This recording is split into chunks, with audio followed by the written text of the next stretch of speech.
Shiru Yahweh, Kiga Oga, Susvarokavo, Ramah, Vayam. Sing to the Lord, for he has triumphed gloriously. Horse and rider he has thrown into the sea. When I was in my first year of seminary, we were required to take an introductory course called Introduction to Biblical Languages. A year-long class, we learned some Hebrew in the first semester and some Greek in the second semester. Not much, just enough to be able to make our way through some translations and navigate the concordances. But back then it was a daunting task just to learn the alphabets. Remember, Hebrew's like Chinese. It's read from right to left and back to front. Plus, the alphabet doesn't come in letters like English, but in letters that are shaped very differently. And there's no punctuation. My classmates and I all made flashcards and used to review them together in the dormitories in the evening. And one amusing incident came out of that. A classmate of mine had gone to the DMV to take his test to get his Virginia driver's license since he'd moved from another state. And when he took the vision test, the examiner couldn't figure out why he kept flunking it so spectacularly until he realized he was reading the letters the wrong way. I especially remember my first day of class and my professor, Dr. Murray Newman, short, balding, full of energy. The first day of class, he bounded into the classroom and began babbling in Hebrew, the same phrase that you heard at the beginning of the sermon. No, I was not speaking in tongues. That was very bad Hebrew. And the first day, we all had to memorize this phrase. Shirul Yahweh, Kiga Oga'a, Susrawokovo, Ramah, Vayam. You can see it stuck with many generations of Virginia Seminary students. It's almost like a secret password when we meet. Someone begins and the rest of us kind of chime in. But why this phrase? Dr. Newman explained that to us that over the centuries, biblical scholars, both Jewish and Christian, have agreed that this is possibly the oldest part of the Hebrew Scriptures. It is the song of Miriam, Moses, and the children of Israel, the song they sang, and was recorded in the book of Exodus in celebration after crossing the Red Sea, found in chapter 15. The so-called Song of Miriam takes up most of that chapter, as you heard in our long psalm today, which was actually only even part of that long song. But how do they know that it is that old? Perhaps because it is a song, almost like the songs we sang when we were children, and children still sing today, Twinkle, Twinkle, Little Star, or games like Peekaboo. The phrasing crops up in the Psalms and is quoted in other parts of the Pentateuch, the first 5 books of the Bible, which form a specific unit, almost like the Gospels. Dr. Newman explained to us that this event, this crossing of the Red Sea, was such an unforgettable event in their cultural history that it became something that they kept referring to again and again. It became a key part of what we call their liturgy, part of their lore, a key part of the understanding that this raggle-taggle band of freed people had about who they were and whose they were. In this account today from the Hebrew Scriptures, we find some important elements, some familiar and some that we have missed in the movie version.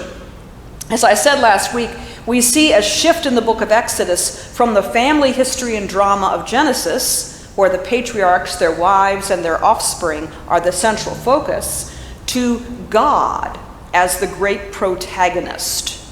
God has freed the people from slavery. God is leading them toward the wilderness. God has killed the firstborn of the Egyptians and passed over the houses with blood on their lintels belonging to the Hebrews. Now the people see the angel of God and God's presence in the pillar of cloud and the pillar of fire, leading them and protecting them. Now the Lord sends a wind which divides the waters and turns the sea into dry land. The people cross safely But the Egyptian army in hot pursuit is mired in the mud. They are thrown into a panic and cry out, "Let us flee from the Israelites, for the Lord is fighting for them against Egypt." In this account, the Egyptians acknowledge the divine power of the God of the Israelites. For us who've seen the famous movie, The Ten Commandments, we can never forget this dramatic scene. Long before computerized movie sets, the creators of this film were somehow able to give a dramatic and fairly realistic portrayal of the waters blown apart and then crashing on the chariots. Men and horses and chariots spinning in all directions, waters lapping up to Moses' feet. I doubt if anyone could do better today with this dramatic scene. For you see, it really isn't about how realistically we could recreate it. It is about how the scene is remembered by those who see in it the great power of God to save. In reality, archaeologists and biblical scholars claim that the areas to the east of Egypt where this event probably took place is a swampy area that is more accurately translated not as the Red Sea, but the reed, R-E-E-D, reed sea, for the reeds that grew there. It's not the same area as the south that is known in modern times as the Red Sea. In the account today, the word sea is used, but no adjective is given. The name of the sea appears earlier in chapter 13, and the scholars surmise that the crossing occurred when the wind blew the waters back and made them shallow enough to cross. But because the Egyptians were in chariots, very heavy, they were literally stuck in the mud. This sea, or the place of the crossing, was at the edge of a vast and largely unknown wilderness. The Egyptians supposed that when faced with this wilderness, the people would turn back. But God provided a way through the waters for them, leading them into a wilderness experience that would change the very fabric of their society and set a foundation for our entire Western civilization. In the famous musical Fiddler on the Roof, there's a song where a young man and a young woman name all the miracles of the Bible.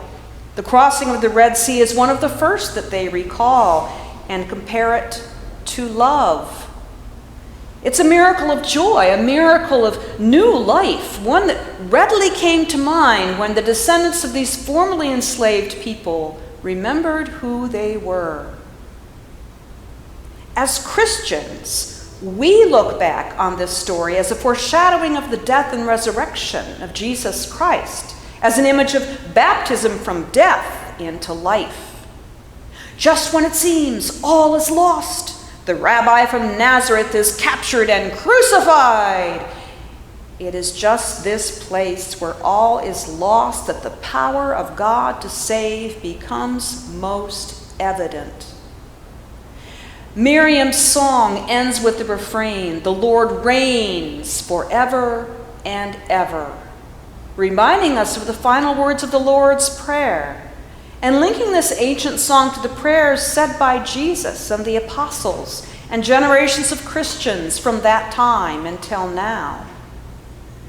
This is our event as we stand back and see God's hand entering our lives in unexpected ways. Resurrection after Good Friday, new life of grace, gift of joy and wonder to know that God is with us.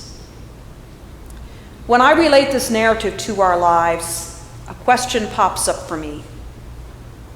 Do you have a Red Sea that is standing between you and the adventure of God's will for your life?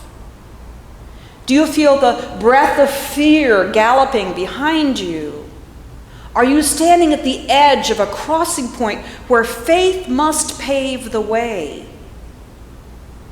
This is the story of the people of God, And we have Jesus Christ who parts the waters and provides a way through the raging waves, leading us toward a journey that will change us forever.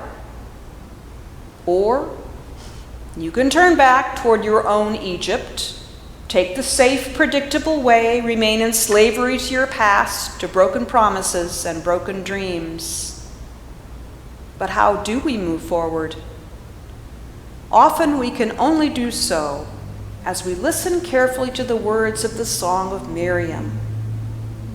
Shiru Yahweh, Kiga Oga Susrokavo, Ramah, Vayam. Sing to the Lord, for he has triumphed gloriously. Horse and rider he has thrown into the sea. Amen.